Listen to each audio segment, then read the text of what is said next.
महाविकास आघाडीतील काँग्रेस नेत्यांचा दबाव झुगारत विशाल पाटील यांनी लोकसभा निवडणूक अपक्ष म्हणून लढण्याचा आपला निर्णय कायम ठेवला आहे। नमस्कार, मी सुरेखा आणि आपण पाहतात तारा न्यूज।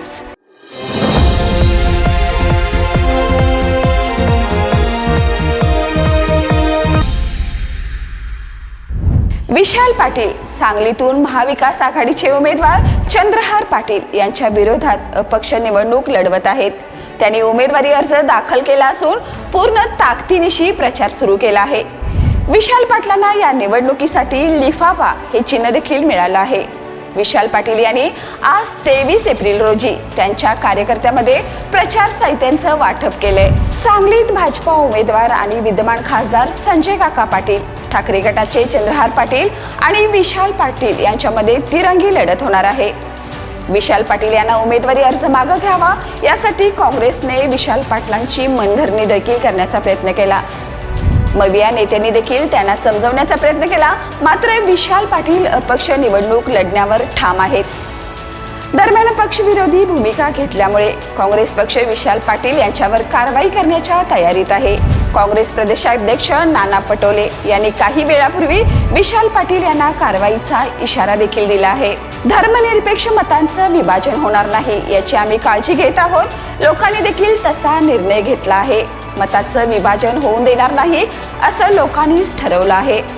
त्यांचे चांगले परिणाम तुम्हाला आगामी काळात दिसतील। विशाल पाटील यांच्या उमेदवारीबाबत नाना पटोले म्हणाले, त्यांच्यावर कारवाई केली जाणार आहे। आम्ही त्यांची मनधरणी करण्याचा प्रयत्न केला, मात्र त्यांनी माघार घेतलेली नाही।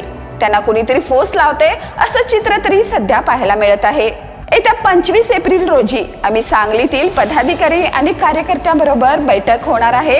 या बैठकीत पुढील निर्णय घेतले जातील। दरम्यान शिवसेनेच्या ठाकरे गटातील खासदार संजय राऊत यांनी देखील यापूर्वी अशा प्रकारचं वक्तव्य केलं होतं। पलूस कडेगावचे आमदार विश्वजित कदम हे विशाल पाटील यांना उमेदवारी मिळावी यासाठी प्रयत्नशील होते।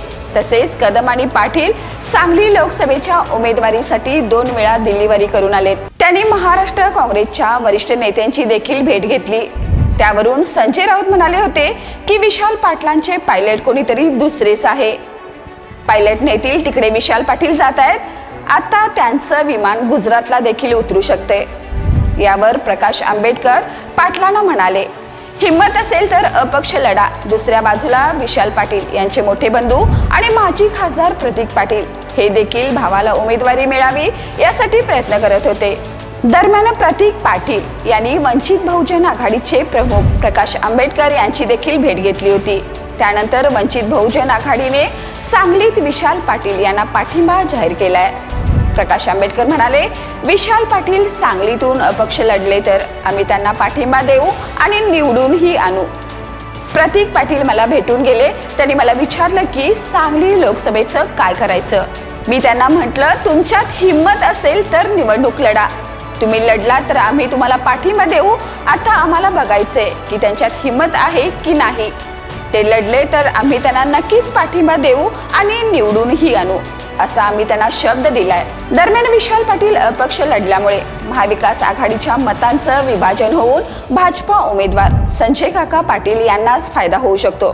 त्यामुळे नाना पटोलेंचा रोख भाजपाकडे होता का याबाबत जोरदार चर्चा मात्र सध्या सुरू आहे।